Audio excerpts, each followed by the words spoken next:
ಕೆಲವೊಂದು ಪೂಜೆಗಳಿಗೆ, ಕೆಲವೊಂದು ವ್ರತಗಳಿಗೆ ಈ ತಿಥಿ, ವಾರ, ನಕ್ಷತ್ರ ನೋಡಲೇಬೇಕಾಗಿರುತ್ತದೆ.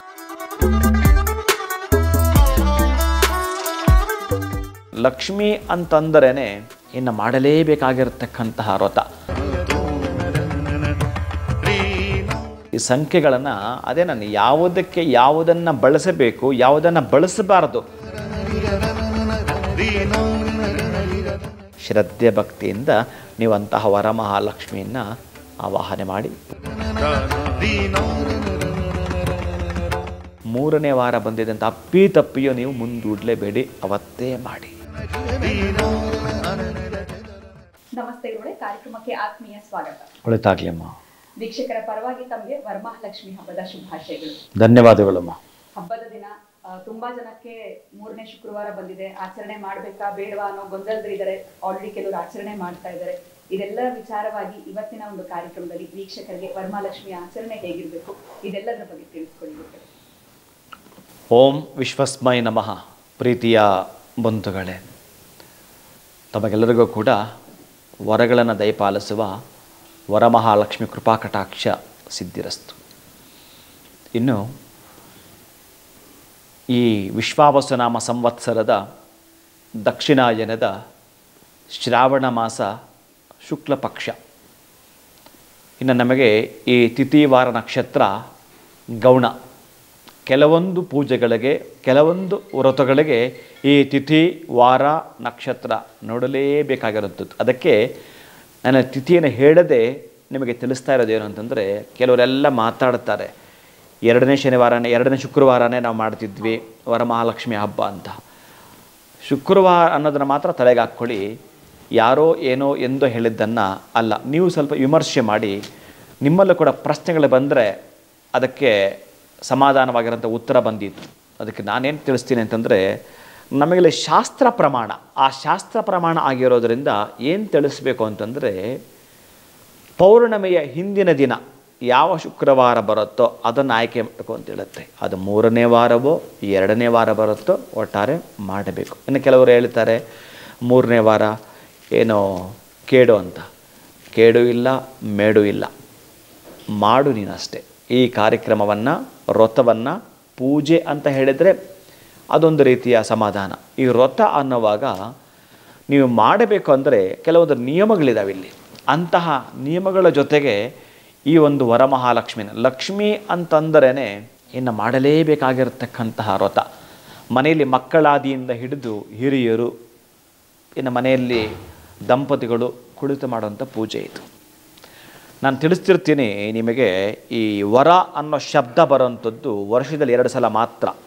ಈಗ ಭಾದ್ರಪದ ಮಾಸದಲ್ಲಿ ಬರುತ್ತೆ, ಅದು ವರಸಿದ್ಧಿ ವಿನಾಯಕ ವ್ರತ.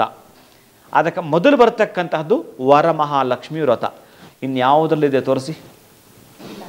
ಅದಕ್ಕಾಗಿ ಈ ವರಮಹಾಲಕ್ಷ್ಮಿ ಅಂತ ಬಂದಾಗ ನೀವು ಅನೂಚಾನಾಗಿ ತಪ್ಪದೇ ಮಾಡಲೇಬೇಕಾಗಿರುವಂಥದ್ದು, ಬಹಳ ಮುಖ್ಯವಾಗಿ ಆ ವರಮಹಾಲಕ್ಷ್ಮಿನ ಆಡಿಕೊಂಡಾಡ್ತಕ್ಕಂತಹ ದಿನ. ಪ್ರತಿಯೊಬ್ಬರೂ ಕೂಡ ಖುಷಿಯಿಂದ ಸಂತೋಷವಾಗಿ ಮಾಡೋ ಹಬ್ಬ ಈ ವರಮಹಾಲಕ್ಷ್ಮಿ ಹಬ್ಬವಾಗಿರುತ್ತೆ. ಅದುವೇ ಇಲ್ಲ, ನೀವು ದಯವಿಟ್ಟು ಹೇಳ್ತೀನಿ, ಈ ಸಂಖ್ಯೆಗಳನ್ನು ಅದೇ ನಾನು ಯಾವುದಕ್ಕೆ ಯಾವುದನ್ನು ಬಳಸಬೇಕು, ಯಾವುದನ್ನು ಬಳಸಬಾರದು ಅದನ್ನು ಒಮ್ಮೆ ನೀವು ಗಮನಿಸಬೇಕಾಗತ್ತೆ. ಇಲ್ಲಿ ಪ್ರಚುರಪಡಿಸೋದಾದರೆ ನಾನು ಮೊದಲೇ ಹೇಳಿದ್ದೀನಿ, ನಿಮಗಿಲ್ಲಿ ಸಂಬಂಧ ನಕ್ಷತ್ರದೊಂದಿಗೂ ಸಂಬಂಧವಿಲ್ಲ, ತಿಥಿಯೊಂದಿಗೂ ಸಂಬಂಧವಿಲ್ಲ. ಇಲ್ಲಿ ಏನಿದ್ರೂ ವರಮಹಾಲಕ್ಷ್ಮಿಗೆ ಸಂಬಂಧ ಇರತಕ್ಕಂತಹದ್ದು ಪೌರ್ಣಮಿಯ ಹಿಂದಿನ ಶುಕ್ರವಾರವಷ್ಟೇ ಅಂತ ತಗೋಬೇಕು ನೀವು. ಆಮೇಲೆ 8, 9 ಈ ದಿನಾಂಕಗಳು ಯಾವುದೇ ಕಾರಣಕ್ಕೂ ಸಮಂಜಸವಲ್ಲ. ನೀವು ಆ ರೀತಿ ಪರಿಗಣಿಸೋದು ಬೇಡವೇ ಬೇಡ. ನೀವು ಮಾಡಿಕೊಂಡು ಮುಂದುವರಿಲೇಬೇಕಾಗತ್ತೆ. ಮುಂದುವರಿಸಿ, ನೀವು ಖುಷಿಯಿಂದ ಅದೊಂದು ವ್ರತ. ಯಾವಾಗ ಆಯಾ ಸಂದರ್ಭಕ್ಕೆ ನಮಗೆ ತಿಳಿಸಿಕೊಟ್ಟಿದೆಯೋ, ಈಗ ಅಮಾವಾಸ್ಯೆ ಅಂತ ಈ ದಿನದಲ್ಲಿ ಬಂದಿದೆ ಅಂದರೆ ಯಾವತ್ತೋ ಅಮಾವಾಸ್ಯೆನ ಬರೆದಿದ್ದಾರೆ. ಆ ಅಮಾವಾಸ್ಯೆ ಅವತ್ತು ಆ ಅಮಾವಾಸ್ಯೆ ರೀತಿಯಲ್ಲಿ ವಾತಾವರಣ ಇಲ್ಲ ಅಂದರೆ, ಪೌರ್ಣಮಿ ಅಂತ ಬಂದಾಗ ಆ ಪೌರ್ಣಮಿಯ ಚಂದ್ರ ಬಂದಿಲ್ಲ ಅಂತಂದರೆ, ಹಾಗೆ ನಮಗೆ ವರಮಹಾಲಕ್ಷ್ಮಿ ವ್ರತ ಅಂತ ಬಂದಾಗ ಬೇರೆ ದಿನಗಳಿಗೂ ಆ ವ್ರತಗಳಿಗೂ ಬಹಳ ವ್ಯತ್ಯಾಸವಿದೆ. ಅದಕ್ಕಾಗಿ ನೀವು ಖುಷಿಯಿಂದ ಸಂತೋಷವಾಗಿ ವರಮಹಾಲಕ್ಷ್ಮಿಯನ್ನು ಆವಾಹನೆ ಮಾಡ್ತಕ್ಕಂತಹದ್ದು, ಪೂಜೆ ಮಾಡುವಂಥದ್ದು ಹಿಂದೆ ಮಾಡಿ ನೀವು. ಹಾಗಾಗಿ ಶುಕ್ರವಾರವೇ ನೀವು ಮಾಡೋದಿರುತ್ತೆ. ಅಂತಹ ವರಮಹಾಲಕ್ಷ್ಮಿಯನ್ನು ನೀವೇನಾದರೂ ಪೂಜಿಸ್ತೀನಿ ಅನ್ನೋದೇ ಆದರೆ ಆ ವರಮಹಾಲಕ್ಷ್ಮಿಯನ್ನು ನೀವು ಆವಾಹನೆ ಮಾಡ್ತೀನಿ ಅಂತಂದರೆ ನಿಮಗೆ ಬೇಕಾಗಿರ್ತಕ್ಕಂಥವ್ರು, ಇದಕ್ಕೆ ಮೊದಲೇ ನೀವು ಯಾರನ್ನೋ ಕರೆದಿರ ಅಂದ್ಕೊಳ್ಳಿ. ಉದಾಹರಣೆಗೆ ನಿಮ್ಮ ಮನೆಗೆ ಯಾರೋ ಅತಿಥಿಗಳು ಬರ್ತಾರಂದರೆ ನೀವು ಮೊದಲು ಹೇಳಿದರೆ ನಿಮ್ಮ ಮನೆಗೆ ಆ ಹಬ್ಬದ ದಿವಸ ಬರ್ತಾರೆ. ನೀವು ತಿಳಿಸಿದ್ರೆ ಮಾತ್ರ, ಮೊದಲು ಇನ್ವಿಟೇಷನ್ ಇವರು ಕೊಟ್ಟಿರಬೇಕು. ಆವಾಗ ಆ ಅತಿಥಿಗಳು ನಿಮ್ಮ ಮನೆಗೆ ಬರ್ತಾರೆ. ಅವ್ರಿಗೆ ಬೇಕಾಗಿರುವಂಥದ್ದು ಆ ಅತಿಥಿ ಸತ್ಕಾರವನ್ನು ತಾವು ಮಾಡ್ತೀರಿ.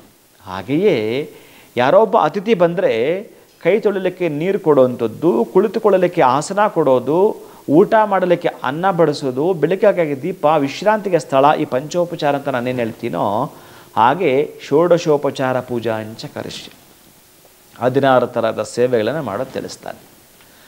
ನಮಗೆ ಎಷ್ಟರ ಮಟ್ಟಿಗೆ ಬರುತ್ತೆ ಅಷ್ಟಾದರೂ ಮಾಡಲಿಕ್ಕೆ ಶ್ರದ್ಧೆ ಭಕ್ತಿ ಜೊತೆಗೆ ಇಟ್ಕೊಂಡು ಹೇಳ್ತಾನೆ. ಅದಕ್ಕಾಗಿ ಶ್ರದ್ಧೆ ಭಕ್ತಿಯಿಂದ ನೀವು ಅಂತಹ ವರಮಹಾಲಕ್ಷ್ಮಿಯನ್ನು ಆವಾಹನೆ ಮಾಡಿ ಪೂಜೆ ಮಾಡತಕ್ಕಂತಹ ಸುದಿನ, ಸುವೇಳೆ, ಸುಮುಹೂರ್ತ ಇದು.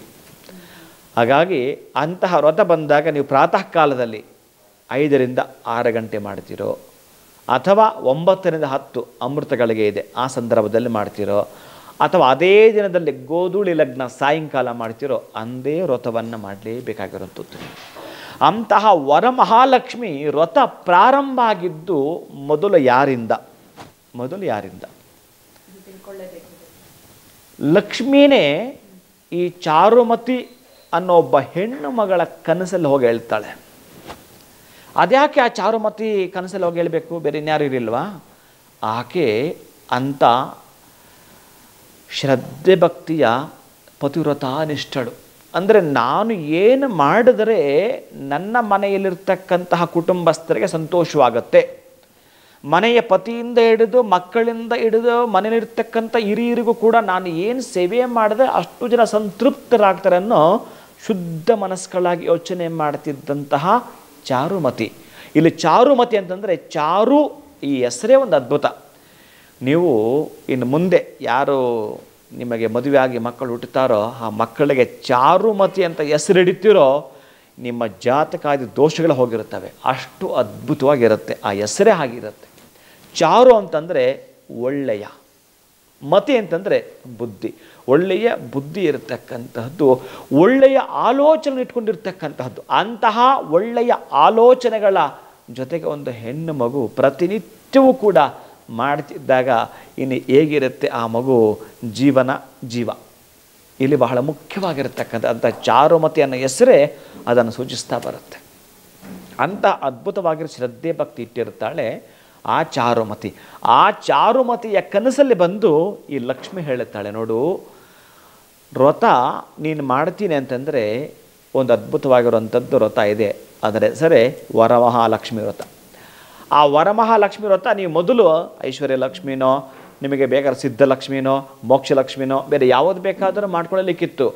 ಆದರೆ ಈ ಚಾರುಮತಿಯ ಕನಸಲ್ಲಿ ಲಕ್ಷ್ಮಿ ತಿಳಿಸಿದಾಗ ಪ್ರಾರಂಭ ಆಗಿದ್ದು ವ್ರತ ಇದು. ಅದಕ್ಕಾಗಿ ಆಕೆ ಎಷ್ಟು ಚೆನ್ನಾಗಿ ಶ್ರದ್ಧೆ ಭಕ್ತಿಯಿಂದ ಮಾಡ್ತಾಳೋ ಅದನ್ನೇ ನೀವು ಮಾಡ್ಕೊಂಡು ಹೋಗ್ತಿರ್ತೀರಿ. ಅಂತಹ ಶ್ರದ್ಧೆ ಭಕ್ತಿಯಿಂದ ವರಮಹಾಲಕ್ಷ್ಮಿ ನೀವು ಕೊಂಡಾಡ್ತೀನಿ ಅಂತಂದರೆ ಬೆಳಗ್ಗೆ ಪ್ರಾತಃ ಕಾಲದಲ್ಲಿ ನೀವು ಹಿಂದಿನ ದಿವಸನೇ ಏನೇನು ಬೇಕೋ ತಳಿರೋ ತೋರಣ ಎಲ್ಲ ವ್ಯವಸ್ಥೆ ಮಾಡಿಕೊಂಡು ಶುದ್ಧಿ ಮಾಡ್ಕೊಂಡು ಎಲ್ಲ ಮಾಡ್ತಾ ಬರ್ತೀರಿ. ಇನ್ನು ಕೂರಿಸುವಂಥದ್ದು, ಆ ಒಂದು ಮಹಾಲಕ್ಷ್ಮಿಯನ್ನು ಕೂರಿಸ್ಬೇಕಾದ್ರೆ ಆ ಸೂತ್ರವನ್ನು ಸುತ್ತತಕ್ಕಂತಹದ್ದು, ಆ ಕಳಶಕ್ಕೆ ಆ ಬಿಂದಿಗೆಗೆ ದಾರವನ್ನು ಸುತ್ತುವಂಥದ್ದು, ಆ ತಂಬಿಗೆ ಒಳಗಡೆ ಆ ಬಿಂದಿಗೆ ಒಳಗಡೆ ನೀರನ್ನು ಹಾಕುವಂಥದ್ದು, ಒಂದಷ್ಟು ನಾಣ್ಯಗಳನ್ನು ಹಾಕುವಂಥದ್ದು. ಅದರಲ್ಲೂ ಹುಡುಕಬೇಡಿ 1 ರೂಪಾಯಿನ ಹಾಕಬೇಕು, 2 ರೂಪಾಯಿನ ಹಾಕಬೇಕು, 5 ರೂಪಾಯಿನೇ. ನಿಮ್ಮ ಕೈಗೆ ಯಾವುದು ಸಿಗುತ್ತೋ ನಾಣ್ಯ ಅದನ್ನೇ ಹಾಕಿ, ಸುವರ್ಣ, ರಜತ ಅಥವಾ ತಾಮ್ರ ಯಾವುದೇ ಒಂದು ಲೋಹದ ನಾಣ್ಯವನ್ನು ಅದರ ಒಳಗಡೆ ಹಾಕ್ತಕ್ಕಂತಹದ್ದು. ಹೀಗೆ ಆ ಮಹಾಲಕ್ಷ್ಮಿಗೆ ಇನ್ನು ನೀವು ಇಡ್ತಕ್ಕಂತಹ ಕಳಶ ಏನು ಇದೆಯೋ, ಬಾಳೆ ಎಲೆ, ಅಕ್ಕಿ, ಕಳಶ, ಮಾವಿನ ಸೊಪ್ಪು, ತೆಂಗಿನಕಾಯಿ ಇಷ್ಟಿರಲೇಬೇಕು. ಮಾವಿನ ಎಲೆ ಹಾಕದೇ ಇರಬಾರದು, ಅಕ್ಕಿ ಹಾಕಲೇಬೇಕು. ಬಾಳೆ ಎಲೆಯಿಂದ ಹಿಡಿದು ಬಾಳೆಕಂಬ ಎಲ್ಲ ಮಾಡೇ ಮಾಡ್ತೀರಿ ನೀವು, ಅದ್ಭುತ. ಅದನ್ನು ನಾನು ಏನು ಶಾಸ್ತ್ರ ನಿಮಗೆ ಪ್ರಮಾಣ ತಿಳಿಸ್ತಿದ್ದೇನೋ ಇವೆಲ್ಲವೂ ಕೂಡ ಇರಲಿ ಅಂತ ತಿಳಿಸ್ತಿದ್ದೇನೆ. ಇದು ಬಹಳ ಮುಖ್ಯವಾಗಿರತಕ್ಕಂತಹದ್ದು ಮಹಾಲಕ್ಷ್ಮಿ ಆವಾಹನೆಯಾಗಲು. ನೀವೇನು ಸಿದ್ಧತೆ ಮಾಡ್ತಿರ್ತೀರಲ್ಲ, ಆ ಸಿದ್ಧತೆಯನ್ನು ನೋಡಿಯೇ ಆ ವರಮಹಾಲಕ್ಷ್ಮಿ ಹೆಜ್ಜೆಗೆ ಗೆಜ್ಜೆ ಕಟ್ಕೊಂಡು ಗಲ್ ಗಲ್ ಗಲ್ ಗಲ ಶಬ್ದ ಮಾಡ್ತಾ ಮನೆ ಒಳಗೆ ಪ್ರವೇಶ ಮಾಡ್ತಾಳೆ ರೀ. ಅಂತಹ ವರಗಳನ್ನು ಕೊಡ್ತಕ್ಕಂತಹ ವರಮಹಾಲಕ್ಷ್ಮಿಯನ್ನು ನೀವು ಪೂಜಿಸ್ತಕ್ಕಂತಹ ಸುದಿನ ವರಮಹಾಲಕ್ಷ್ಮಿ ಹಬ್ಬ. ಯಾರೋ ಏನೋ ಹೇಳಿದ್ರಂತ ಆ ವ್ರತವನ್ನು ನೀವು ಮುಂದೂಡೋದು ನಿಮ್ಮ ಕಾರಣ ಇರುತ್ತೆ, ಬೇರೆ ಏನೋ ಆ ಕಾರಣದಿಂದ ಮುಂದೂಡಿ. ಆದರೆ 3ನೇ ವಾರ ಬಂದಿದೆ ಅಂತ ತಪ್ಪಿಯೋ ನೀವು ಮುಂದೂಡಲೇಬೇಡಿ, ಅವತ್ತೇ ಮಾಡಿ. ಮಕ್ಕಳು ಈ ಮನೆಯಲ್ಲಿ 1 ವರ್ಷ ಓದ್ಕೊಂಡು, ಶಾಲೆಯಲ್ಲಿ 1 ವರ್ಷ ಓದಿಕೊಂಡು ಎಕ್ಸಾಮ್ ಬರೆಯೋ ದಿನ ನೀವು ತಪ್ಪಿಸ್ಬಿಟ್ರೆ ಕತೆ ಏನು? ಇದು ಹಾಗೆಯೇ ನೀವು ಹೊರಗಳನ್ನು ಪಡ್ಕೊಳ್ಳೋ ದಿನ ಬೇರೆ ಯಾರದೋ ಮಾತಿಗೆ ನೀವು ಸೋತರೆ ಹೇಗೆ? ಅದಕ್ಕಾಗಿ ದಯವಿಟ್ಟು ಪ್ರೀತಿಯ ಬಂಧುಗಳೇ, ಆ ವರಮಹಾಲಕ್ಷ್ಮಿ ವ್ರತ ದಿವಸನೇ ವ್ರತವನ್ನು ಮಾಡಿ, ಪೂಜೆನೇ ನಿಮಗೆ ಮಾಡೋದು ಗೊತ್ತಿದೆ, ನೀವು ಖುಷಿಯಿಂದ ಮಾಡ್ತೀರಿ. ನೀವು ಮಾಡ್ತಕ್ಕಂಥ ಆ ಆನಂದದ ಅಲಂಕಾರಕ್ಕೆ ಆಹ್ವಾನವನ್ನು ಕೊಟ್ಟಿರ್ತೀರಿ. ಆಕೆ ಆನಂದವಾಗಿ ಬರ್ತಾಳೆ, ಮನೆಯನ್ನು ಪ್ರವೇಶ ಮಾಡ್ತಾಳೆ, ಖುಷಿಯಿಂದ ಮಾಡ್ತಾ ಬನ್ನಿ, ಏನು ಅಭ್ಯಂತರವಿಲ್ಲ.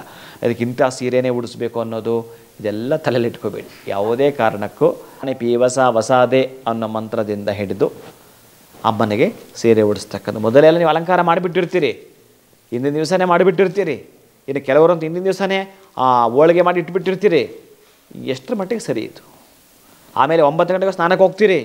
ಏನು ಸಮಂಜಸವಾಗಿದೆ ಇದು? ನೀವು ಮಾಡ್ತಕ್ಕಂತಹದ್ದು 3 ಗಂಟೆ ರಾತ್ರಿ ಎಲ್ಲವೂ ಮಡಿಯಿಂದಲೇ ಮಾಡಿ, ಸ್ನಾನ ಮಾಡಿದ ನಂತರ ಎಲ್ಲ ವ್ಯವಸ್ಥೆ ಮಾಡಿಕೊಳ್ಳಿ.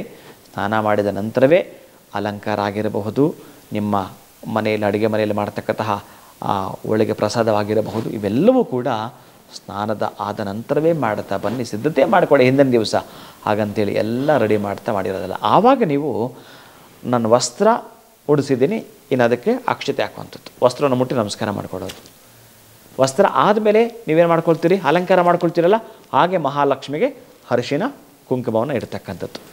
ನಮಗೆ ಯಾವ ಮಂತ್ರ ಬರೋದಿಲ್ಲ ಗುರುಗಳೇ ಅಂದರೆ, ಸರ್ವಮಂಗಳ ಮಾಂಗಲ್ಯೆ ಶಿವೆ ಸರ್ವಾರ್ಥ ಸಾಧಕೆ ಶರಣ್ಯೇ ತ್ರ್ಯಂಬಕೆ ದೇವಿ ನಾರಾಯಣ ನಮೋಸ್ತುತೆ. ಈ ಮಂತ್ರವನ್ನು ಹೇಳಿ ಕೂಡ ಅಮ್ಮನಿಗೆ ನೀವು ಪೂಜೆ ಮಾಡಿಕೊಳ್ಳಬಹುದು.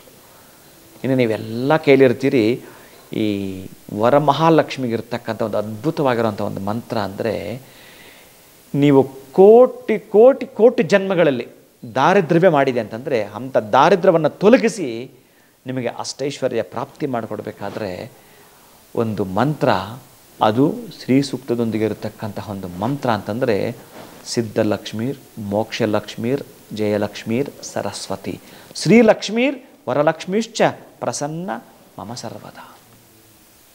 ಅಂದರೆ ನೀವು ಯಾವುದ್ಯಾವುದೋ ಮಾಡ್ತಿರ್ತೀರಲ್ಲ, ಅದಕ್ಕೆ ಸಿದ್ಧತೆ ಬೇಕು. ನಾನು ಮಾಡಬೇಕು ಅಂದರೆ ಅದಕ್ಕೆ ಪೂರ್ವ ತಯಾರಿ ಬೇಕಲ್ಲ. ಅಲ್ಲಿ ಅಂತಹ ಸಿದ್ಧಲಕ್ಷ್ಮಿ, ಇಲ್ಲಿರೋದೇ 6 ಲಕ್ಷ್ಮಿಯರು, ಅಷ್ಟಲಕ್ಷ್ಮಿಯರು ಸ್ತೋತ್ರದ ಭಾಗ. ವೇದದಲ್ಲಿ ಏನು ಉಲ್ಲೇಖ ಮಾಡ್ತಾ ಇದೆ? 6 ಲಕ್ಷ್ಮಿ. ಅಂಥ 6 ಲಕ್ಷ್ಮಿ ಸಿದ್ಧಲಕ್ಷ್ಮಿ, ಮೋಕ್ಷಲಕ್ಷ್ಮಿ, ಜಯಲಕ್ಷ್ಮಿ, ಸರಸ್ವತಿ, ಶ್ರೀಲಕ್ಷ್ಮೀರ್ ವರಲಕ್ಷ್ಮೀಶ್ಚ.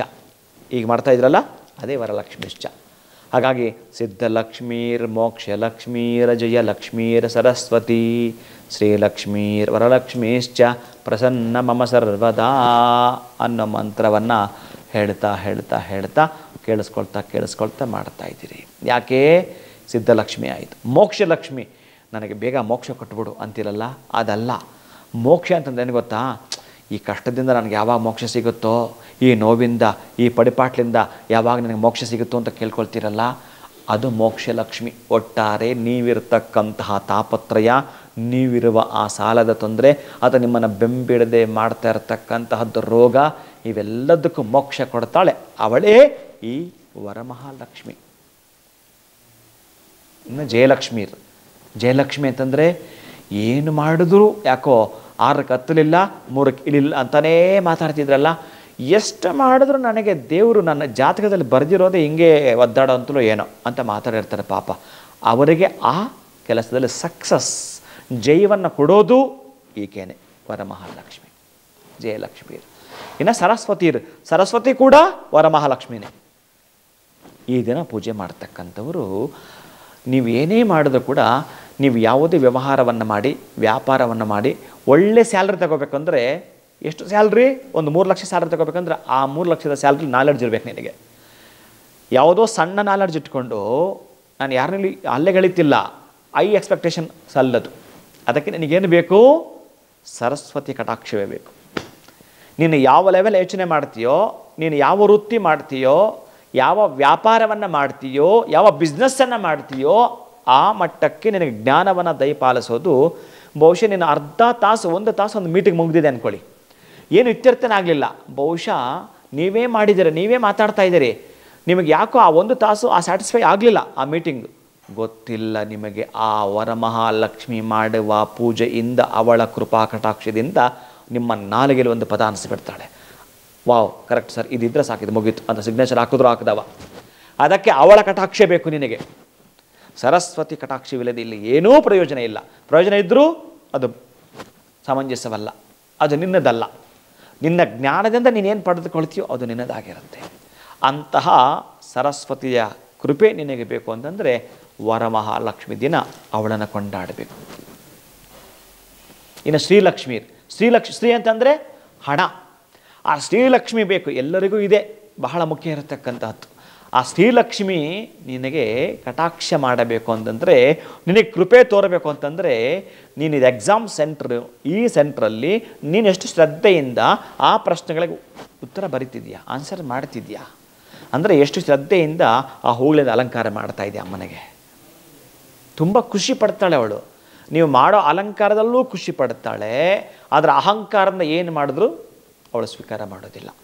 ಅದಕ್ಕಾಗಿ ಶ್ರದ್ಧೆ ಭಕ್ತಿಯಿಂದ ಇವತ್ತು ಒಂದೇ ಒಂದು ಲೋಟ ನೀವು ಹಾಲಿಟ್ಟು ಅದರಲ್ಲಿ ಬೆಲ್ಲ ಹಾಕಿ ನಿವೇದನೆ ಮಾಡಿದ್ರು ತೃಪ್ತಿ ಪಡ್ತಾಳೆ. ಅದೇನೆಂದರೆ ನಮಗಿದನ್ನು ಮತ್ತು ಜಾಸ್ತಿ ಮಾಡಿಕೊಡು ಅಂತ, ಅದನ್ನೇ ಶ್ರೀಲಕ್ಷ್ಮಿ ಅಂತ ಕರೆದಿದ್ದು ನಾನು. ಅಂತಹ ಶ್ರೀಲಕ್ಷ್ಮಿ ಆ ಸಂಪತ್ತನ್ನು ಸಂಪನ್ನವಾಗಿ ನಿಮಗೆ ಸಮೃದ್ಧಿ ಮಾಡಿಕೊಡಲಿ ಅನ್ನೋ ಆಶಾಭಾವನೆಯಿಂದ ಪೂಜೆಯನ್ನು ಮಾಡುವಂಥದ್ದು. ಅಲ್ಲೂ ಕೂಡ ಲಕ್ಷ್ಮೀನ ಆವಾಹನೆ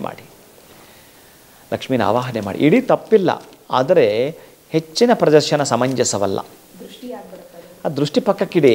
ನಿಮ್ಮದು ಏನೇನೋ ತೋರ್ಪಡಿಕೆಲ್ಲ ಒಂದಷ್ಟು ಹಣ ಇಟ್ಟು ಮಾಡಿ, ನಿಮ್ಮ ಹತ್ರ ಇರೋದೆಲ್ಲ ಇಟ್ಟು ಮಾಡಿರ್ತೀರಿ ಅಂದರೆ ಅಷ್ಟೇ ಹಣ ನಿಮ್ಮ ಹತ್ರ ಇರೋದು ಅಷ್ಟೇ ಆಗಬಾರ್ದು. ಅದಕ್ಕಾಗಿ ಹಾಗೆಗೆ ಬಿಡಿ. ಯಾಕೆಂದರೆ ಸೃಷ್ಟಿ ಅವಳದ್ದು. ನಿನ್ನ ಸಮಷ್ಟಿಗೆ ಏನು ಗೋಚರವೋ ನಿನ್ನ ದೃಷ್ಟಿಗೆ ಎಷ್ಟೋ ಅಷ್ಟು ಕೊಟ್ಟಿರ್ತಾಳೆ. ಅದಕ್ಕಾಗಿ ಇಲ್ಲಿ ತೋರ್ಪಡಿಕೆ ಸಲ್ಲದು. ನೀನು ವಿಜಯದ ಪತಾಕೆಯನ್ನು ಧರಿಸಬೇಕು ಅಂತಂದರೆ ಸಿದ್ಧಲಕ್ಷ್ಮೀರ್, ಮೋಕ್ಷಲಕ್ಷ್ಮೀರ್, ಜಯಲಕ್ಷ್ಮೀರ್, ಸರಸ್ವತಿ, ಶ್ರೀಲಕ್ಷ್ಮೀರ್, ವರಲಕ್ಷ್ಮೀ ಚ ಪ್ರಸನ್ನ ಮಮ ಸರ್ವದಾ.